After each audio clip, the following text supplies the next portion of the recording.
My sister-in-law gave my father-in-law a DNA kit for Christmas 6 years ago. And my husband thought that was a great idea because their dad was adopted and they didn't know his story.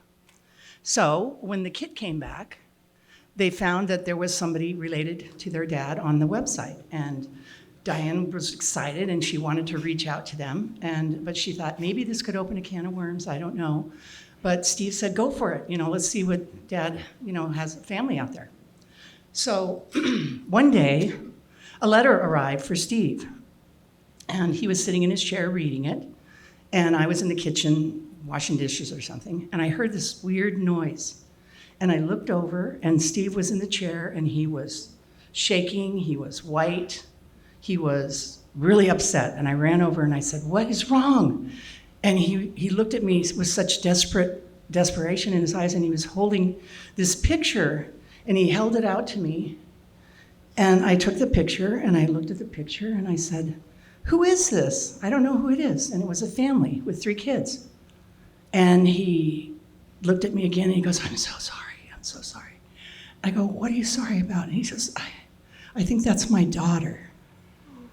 And I said, your daughter? How can it be your daughter? And he said, Karen, I didn't have an affair. I didn't do anything wrong, but I never told you this. He said it was supposed to be anonymous. It was a secret. But I was a sperm donor in medical school. And I never told you. And I was like, we were married in medical school. Why didn't you tell me this? I should have a say in this. And he goes, well, not really. I thought you'd never know, and I thought if I told you, you'd say no. And he goes, and I wanted to make some money for our family and help other people. And I said, make money for our family? And he said, yeah, I got paid to do it. My mind is blown. I'm just like, what do you mean? And he said, they had this, I said, how much did you get paid to do this, Steve? And he said, $50 every time I did it. So then I was really scared, and I said, I'm afraid to ask you this, but how many times did you do it, Steve?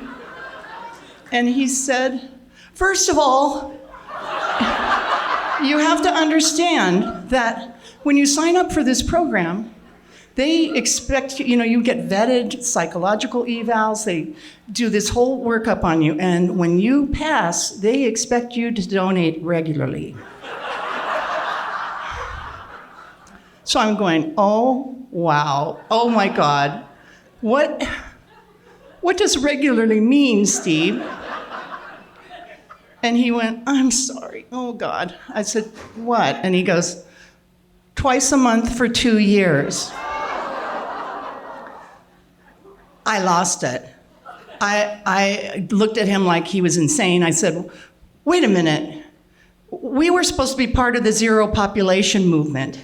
We were just going to replace ourselves, right? Wasn't that the plan? And he goes, yeah. And I said, well, and you know what? This answers a lot of questions for me because we didn't have a lot of sex in medical school, as I remember.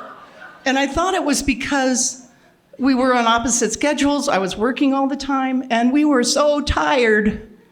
But you were having sex regularly, but without me.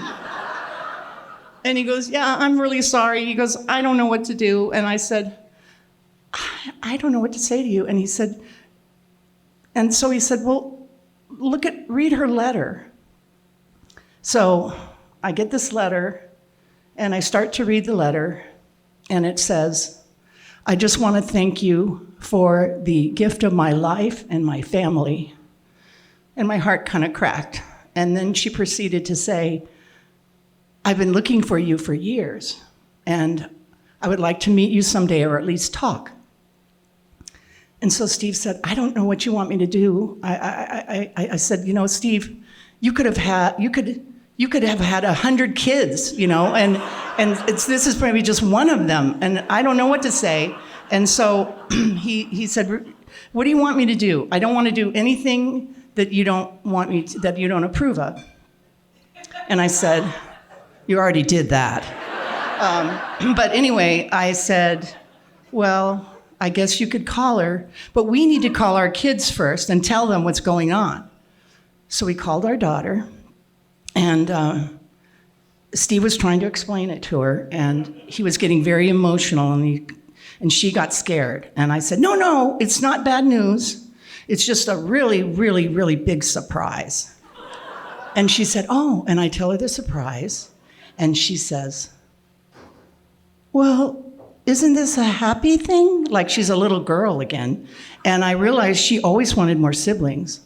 And Steve took care of that, so so we told her, and she said she was happy about it, and I could understand that because she did want more siblings. But it wasn't a happy thing for me. I didn't know what it meant for me because these people, they were, my husband and my kids were related to her, but I wasn't. I didn't feel like I belonged. I didn't know what this meant for my family, and I was scared. And I thought, what did she want? And I just was afraid of what it would mean. So then we called Adam, our son, and told him. And before Steve even finished, he was laughing and saying, God, Dad, are you kidding me? And but he didn't really, he was fine with it, but he didn't want to explore it. And I said, that's fine. He just wanted to leave things the way they were. So arrangements were made, and she flew up to Spokane with her husband, and Steve and his sister went to meet her armed with pictures and family history. And I didn't go. I was kind of afraid to go, but I also was afraid that I would change the way Steve talked to her and dealt with her. So I just stayed home, and I was worried all day, and I bit my nails, and the time was going so slowly. And then when he came home, he said, it was a great meeting. She was really wonderful. And they shared all these stories. And I also found out she had a twin brother. Big surprise. So he came and shared that.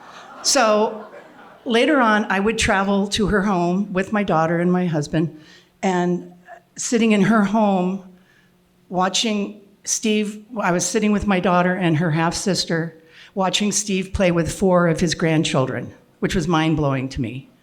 And when I left there, I was emotionally exhausted. It was I had so many emotions going on. But it was really lovely too. And since that's happened, we know about, word gets out. So other people are reaching out. And so we know that of 9, and Steve has talked to 5, and we've met 3. And the most recent donor kid reached out, and he's a man, actually. And he hadn't wanted to reach out for a long time. His father passed away when he was 12, and he was devastated. He loved his father. And then when he found out he was a donor kid, it devastated him all over again. So he waited to reach out, but just recently he wrote us an email, and he told Steve that his father went to the same high school as Steve. He was a year ahead of him. His father's sister was in Steve's class. And Steve later looked her up in the annual, and he said, I know who she is. So talk about close to home, that's pretty weird.